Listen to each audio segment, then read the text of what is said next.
Hello, everybody, and welcome to the Furman Joust podcast. This is our first one this year with me and Mark Sturgis. Mark, great to have you on. Someone with your knowledge about Furman football. I tell you what, I think this is going to be great. We'll also have SoCon John join us. Dan Scott's going to join us from time to time. So we're going to have a great, fun time with this particular podcast. Well, it's a great time to be a Furman fan. Yes. Ranked number 2 in the country in FCS football. Also, probably the memory from this past NCAA tournament when they upset Virginia. And you look now, we had SoCon Media Days last week, and Furman is predicted to win again the Southern Conference Championship, as well as have 2 players on the preseason team. So I can't remember, having grown up in Greenville, South Carolina, when all aspects of Furman University athletics have been this good. Exactly. The women's soccer team, unfortunately, did come to an end this past Sunday, but they had a great showing, won their first playoff game, and then got into there with number 1 Western Carolina. Wasn't able, but it came to a shootout, a 2-time shootout. So, And that's the funny thing. I'm actually probably more versed on women's soccer right now in the Southern Conference than you would know. I lived in Knoxville for a while. One of my best friends up there, his daughter is Ashton Blair, the East Tennessee State goalie. She was Defensive Player of the Year in the Southern Conference this year. So I've kept up with women's soccer, but talk about what a difference one player can make. Last year, East Tennessee was 8th. This year, they finished 2nd. Yeah. And Ashton only gave up 8 goals all year. And I heard from Jordan Kashke, our good friend who's in the SID department, like, dude, she's tough as nails. So I can actually, I don't really like going off the path except football and basketball, but I do know a little bit of women's soccer. And we also want to give a shout out to the men's team. They play this Friday night, and they'll be up in Spartanburg, so we wish them luck. But let's get to the football game that's coming up. We're taking on UT Chattanooga. Basically, this is for the automatic bid. Yeah, I mean, it's a little bit early, but Chattanooga will win the Southern Conference Championship if they beat Furman, because they are a 6-1 in league play right now. Furman, of course, will have to come back to the upstate. They have games at home with BMI and then up in Spartanburg with Wofford, and I bet they'll have more fans at that game than Wofford will. Yeah. So that's why it's so big. Yeah, Furman could lose this game and end up co-champion, but they can't be outright champion, which I don't think they've been in 16 years. Correct. So this is a big game, and for whatever reason, Jay, Furman plays better on the road. They're 9-1 in their last 10 Southern Conference road games. That's crazy. That is crazy. And of course, we were both up at Western Carolina, a team that was averaging 50 points a game basically. Furman goes in there, shuts them down to 17.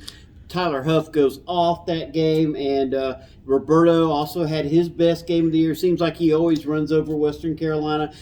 They struggled this week versus East Tennessee State University, but we got to give it East Tennessee. Furman has got that X on their back, so they're going to get everybody's best game. You are correct about that. But, I think what happened Saturday with East Tennessee State is very indicative of what's going on in college athletics right now. I do a podcast at Lakeside Lodge in Clemson the night before Clemson games with Joe and Jeff Bostic, 2 legends. Joe said there is no camaraderie in these locker rooms in this current situation as compared to when he was in college, because everybody comes in the locker room, they get on their phone, and they take off. Joe said, he goes, man, we get finished with practice in 1978, walk out of the locker room in Clemson, South Carolina. We had nowhere to go. Yeah. So, we were going to somebody's apartment to hang out. So I think it's kind of representative of the mindset right now is not as long as it used to be back in the day. I agree with you. These guys are with NIL, all the transferring. It's crazy. I mean, one thing that you got to give Clay Hendricks is he builds his teams, and they want to come here, they want to stay here, and he doesn't take many transfers in. I mean, and there's really not that much room. Kind of like what, unfortunately, people want to say about Dabo. there's not really a lot of room. He's building players through his own way. Well, the FCS has an issue that, Division I can come in and kind of mine the field, if you will, for guys that were under-recruited that start to make it. You just hit the nail on the head. Josh Harris, wide receiver, 32 catches on the year. He can play at Clemson. He can play at South Carolina. He can play anywhere in the ACC and the SEC. Guess what? He came back for this year. Furman's got to be the oldest football team I've ever witnessed with 40 seniors and graduate That's seniors. True. It's very true. And speaking to Coach Hendricks this past Monday, having a chance to talk to him, the red zone efficiency is still up in the high 80s. They're still getting in there. And they've lowered how many times the opponents are able to score in the red zone. So they're starting to really put it on right here at the end of the season. And like we still got 3 games left. We'll see how they do against Chattanooga. Just Chattanooga now. Yeah, just Chattanooga now. It's going to be a fun time this weekend. Yeah, this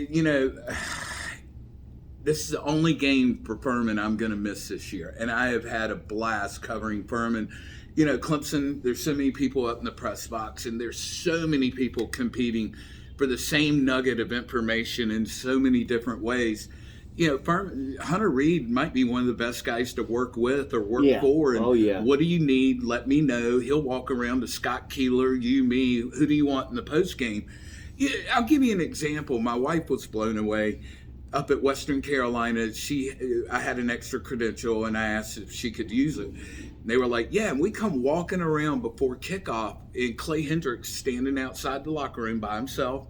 He sticks his hand out. He's like, hey, Sturge, what's going on? You would never get that from a Dabo Swinney at Clemson or a Shane Beamer at South Carolina. So it may be smaller atmosphere, if you will, but I will say the view's a lot better. Yeah. That was beautiful up at Western Carolina last week. Oh, yeah. It is hard to beat.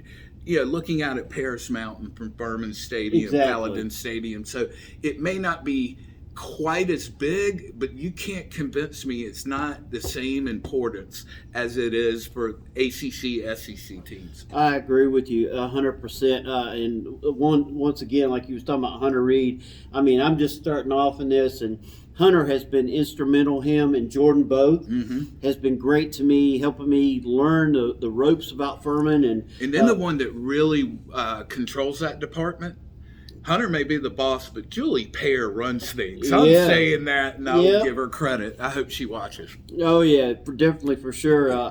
Everybody has just been great. And also to SoCon people. Yeah. I've met a lot of the SoCon top brass, and from the very top, Dr. Cross, all the way down, it's just been a great time to be part of the SoCon and just being a part of these teams. And even though we don't have 20 teams like everybody's growing to nowadays, they take importance of who is there now. Yeah, and they need the coverage from wherever. Clemson could literally cut out half of their press box with all the internet media. And I'm not knocking those guys. I'm just saying there's 12 different websites or however many, looking for a little bit different nugget of information. They all called the what's his name from Spartanburg the other night a little bit differently, but you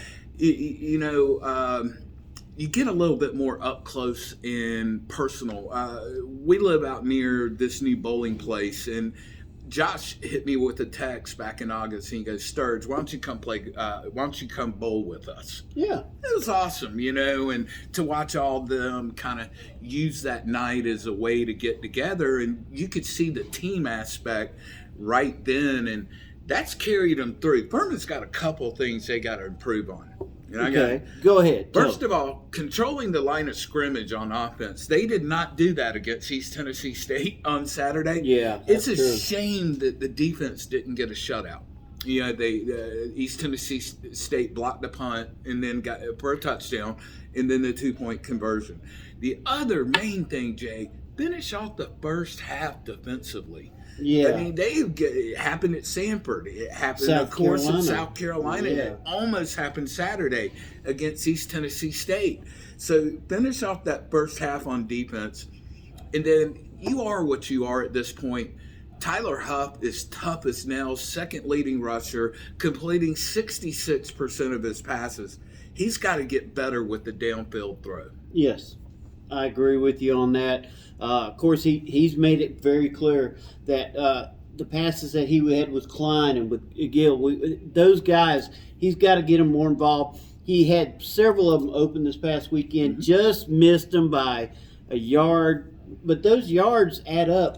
Those are points that we probably left on the thing because the players had nobody near them that could have had a touchdown. Tyler knows that, so we don't have to beat him up about that. He knows he's got to get that touch a little bit better, and hopefully he's going to get that this week. Right, and a lot of it is as the game goes on, he's a little banged up because he's part of the rushing attack. You go down to Sanford and then Western Carolina, it was long Tyler Huff runs that sealed the game. So you lose a little bit maybe on the throwing end, but when it comes to toughness and when it comes to leadership, Tyler Huff, he's not playing the best football. Spencer Rattler may be playing the best at quarterback. Yeah. But Tyler Huff was number 2. I agree with you. And I think he in that game versus South Carolina, we can go all the way back to that one. Furman had that game.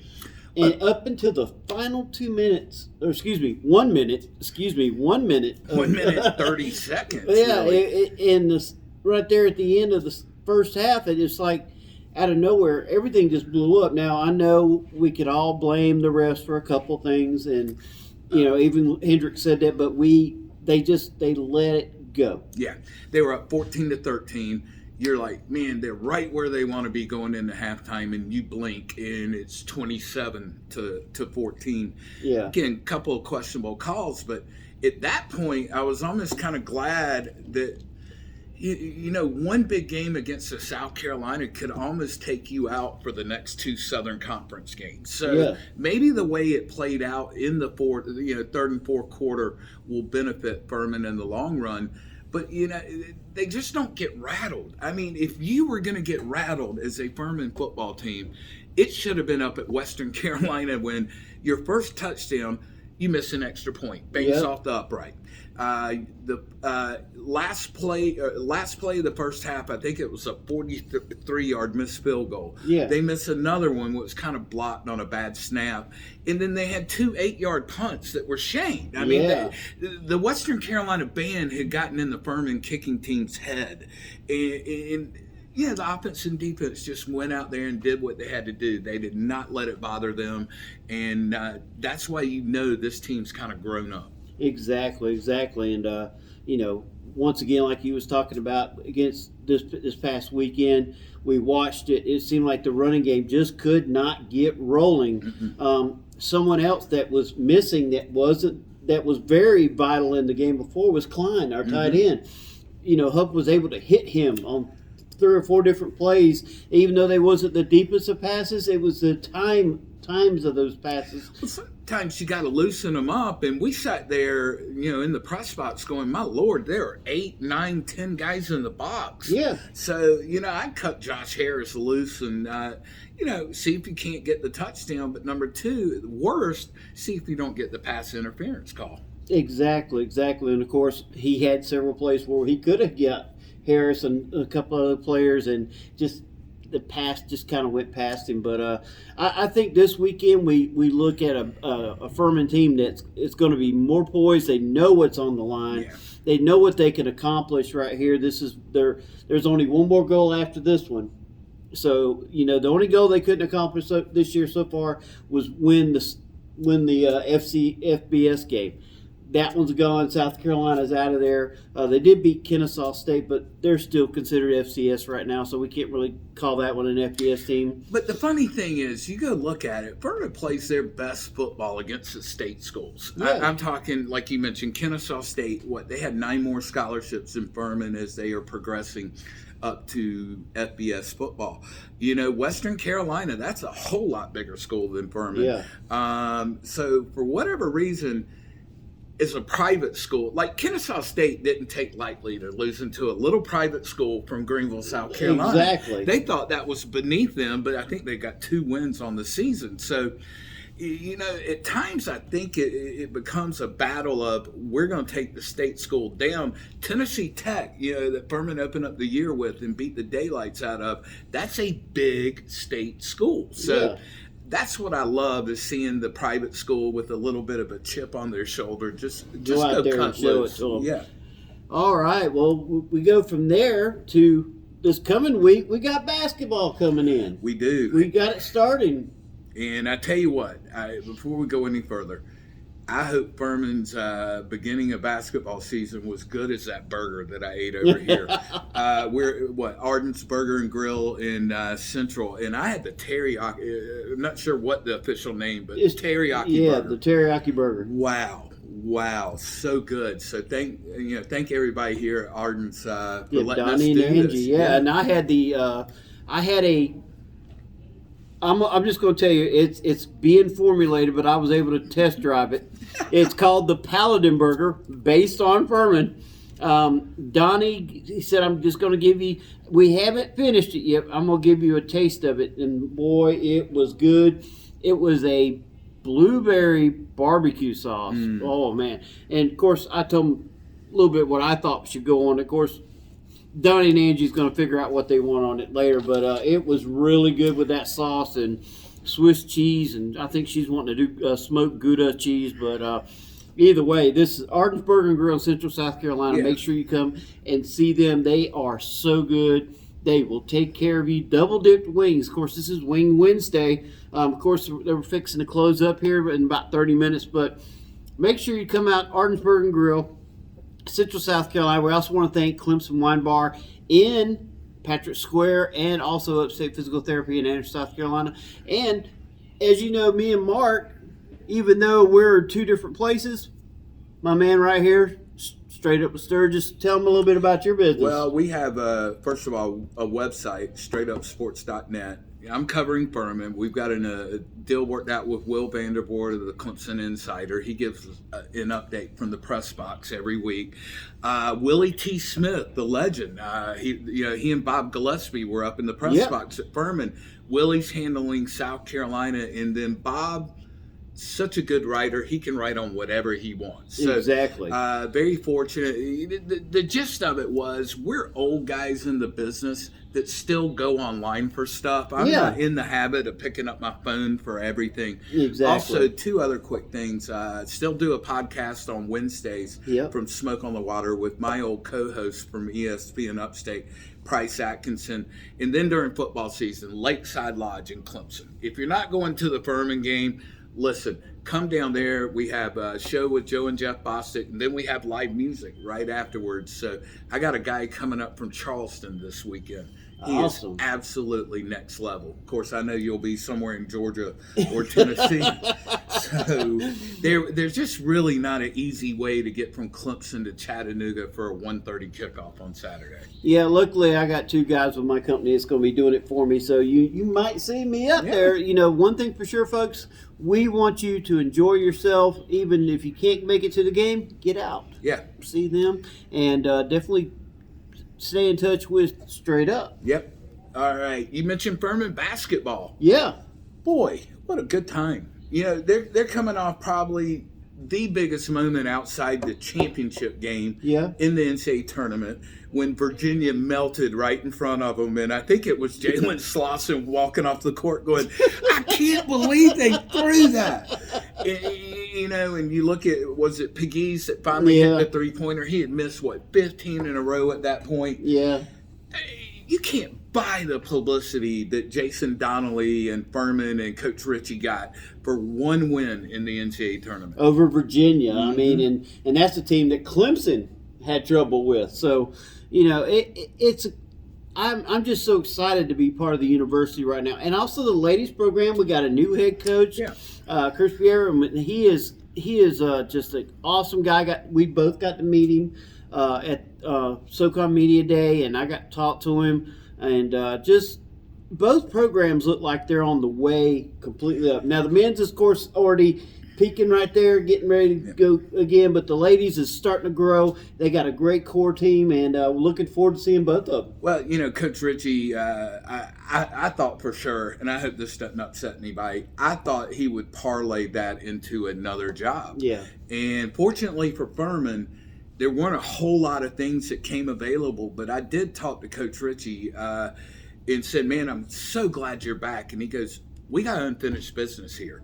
Of course, they're raising $40 million to renovate Timmons Arena. I hope that's going to be the right thing to do. I'm not sure if I just wouldn't tear it down and start all over again, but at least this way, Timmons will be an actual basketball arena. Right now, it's a lot of black curtains up and things of that nature. But, to keep Coach Ritchie around, that's the kind of commitment you're going to have to make. And there's all kinds of things going on around new campus dorms. Furman is really growing, kind of like the way Clemson is doing. Of course, not at the pace that Clemson is. Furman is definitely growing. A lot of different things. I noticed the new gates going up, new lighting. On Monday was there, and they was putting all new lighting up, getting ready for a great season, getting ready to let the fans know that, hey, it's going to be a safe university to come to at nighttime for the night games for basketball. I'm just excited. I'm hoping and praying they put some new lighting out at the stadium. Well, let's be honest. It's so much more difficult to make improvements at Furman's level, but. If anybody wants to sponsor, I'm sure we could work it out with Hunter and Jason on a new PA system. Oh, yeah. I mean, that would be huge. Number 2, it's time to challenge upstate people to come out and see the second-ranked team in the country. Exactly. I get it. Furman recruits a lot of students from Chattanooga and Birmingham and Atlanta. And what happens when they leave college? Most go back to where they grew up. There are a few that don't. So I don't really get why. I don't want to call it a disconnect, but people like winners. The fun's in the winning. Well, guess what? Furman's winning right now.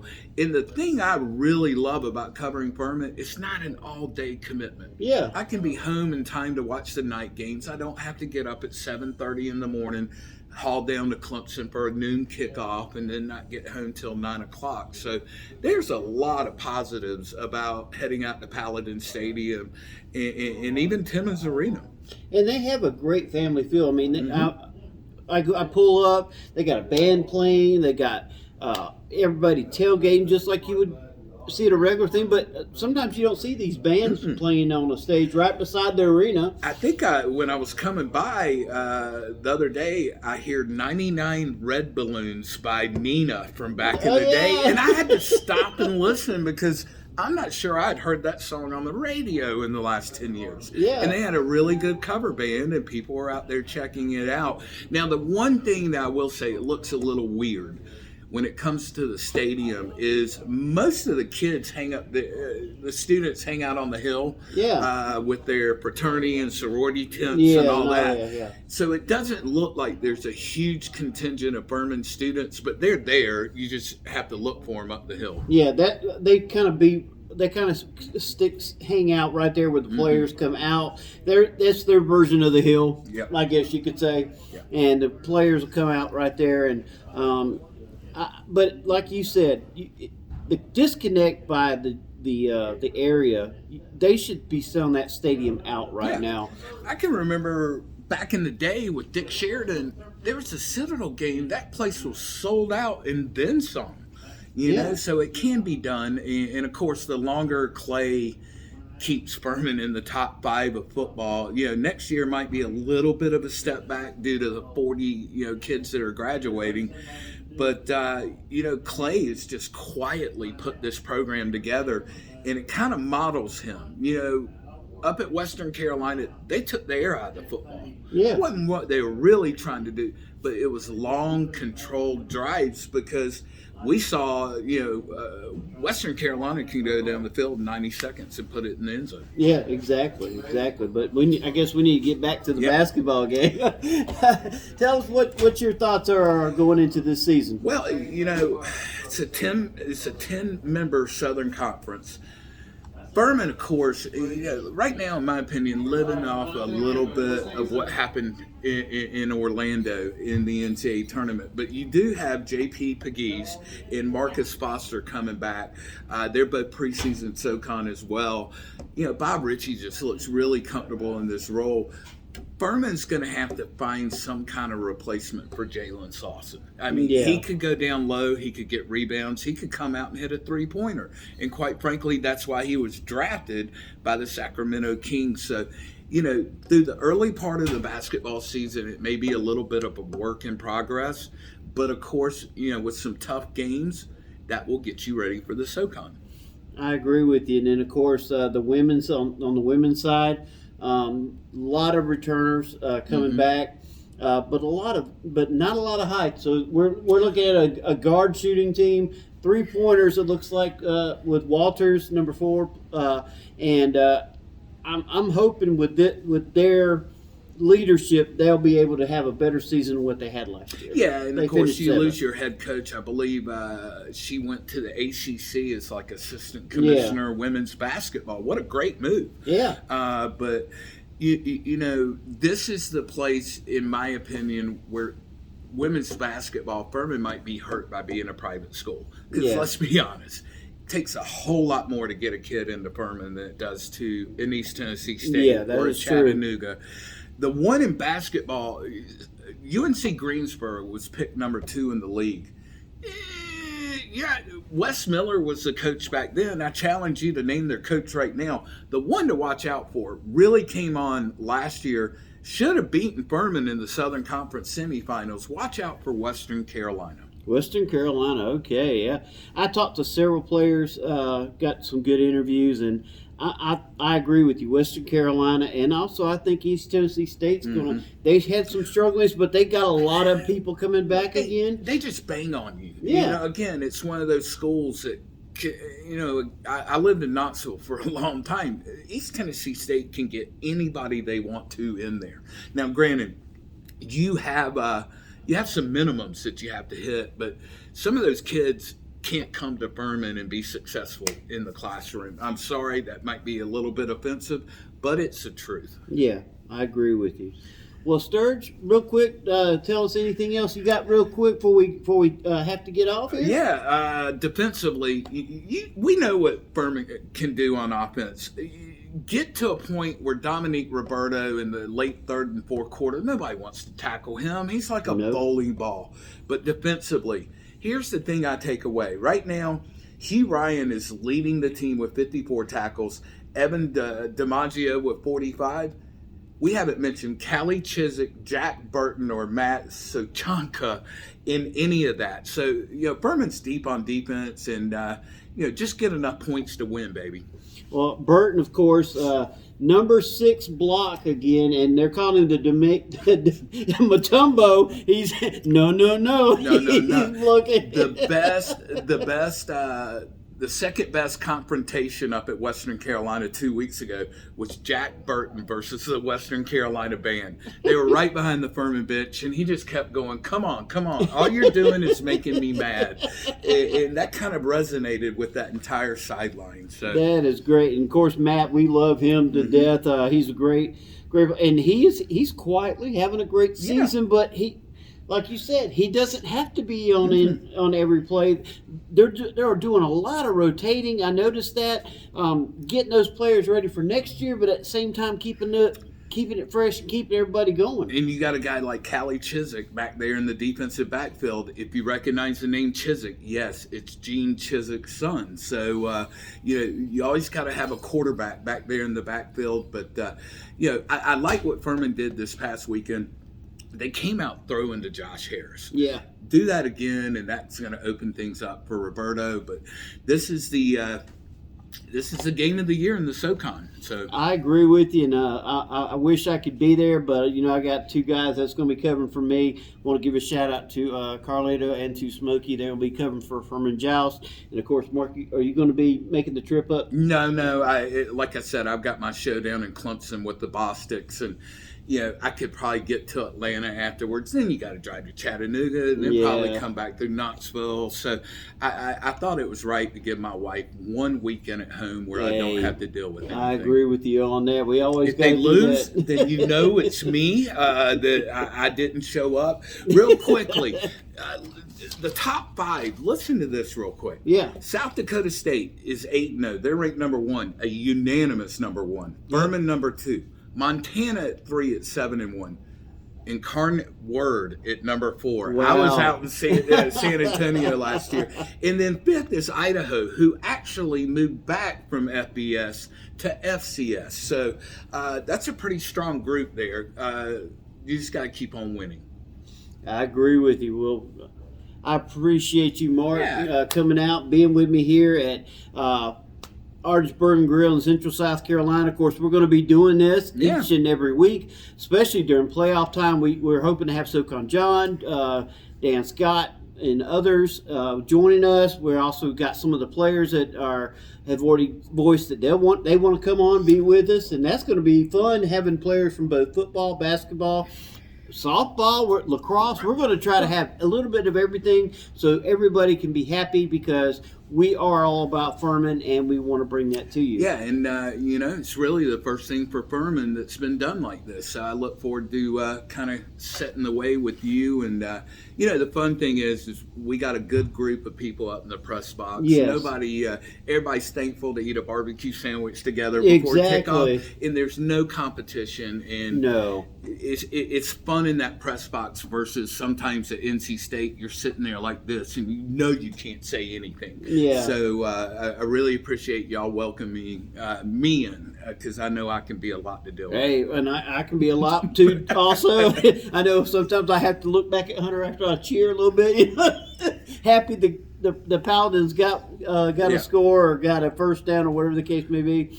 So that's the one thing I love about this. It's a family atmosphere all together. It's also great just to hang out, have fun, share notes. Me and you talk. We're going to be bringing some recruits on and talking to them, seeing where they stand with Furman, and just bringing you everything that we can to let you know what's going on with Furman. And that's something we both wanted to do. Well, we can let people know. I bet we're the only ones. There was a large contingent of players from IMG Academy on the sideline Saturday at the Furman game. Yes, there was. There was a bunch of them, and I talked to several of them, and they are excited about what they saw. They really want to be a part of the Furman experience, and we're looking forward to that. And we definitely. I tell you, it's a fun time to be a Furman Paladin News media member. Media member. Hopefully, we'll just continue to grow it. But again, thanks to Ardens. Absolutely, come in and get that teriyaki burger. That was absolutely next level. But again, we will continue to get bigger and better as we go along. And for all Furman fans, you can reach us on Twitter, me at Sturgis Sports. If you got a question, send it to us. We'll do the best we can to get that answered. Exactly. Make sure you go to his website. StraightUpSports.net. Like I said, bunch of old geezers that we've all won awards. So I can honestly say it is award winning. Exactly. And then also I got the FurmanJoust.com. Right. I cover all the sports at Furman also. You can go. We got links there. We also got the ESPN link. You can also get to Sturgis's site from there. Also SoCon John's site. Like I said, we all work together. Yeah. There's no competition between us. All of us want to get Furman out there, and the best way to do it is to work together. There's no sense in fighting over it. It's a great university. That I know a lot of the coaches going back. Who really brought me into Furman and covering them was Nico Medved, and I will always be appreciative for him. All right. Well, my name is Jay Sturge, and we will see you each and every week right here on the Furman Joust Podcast.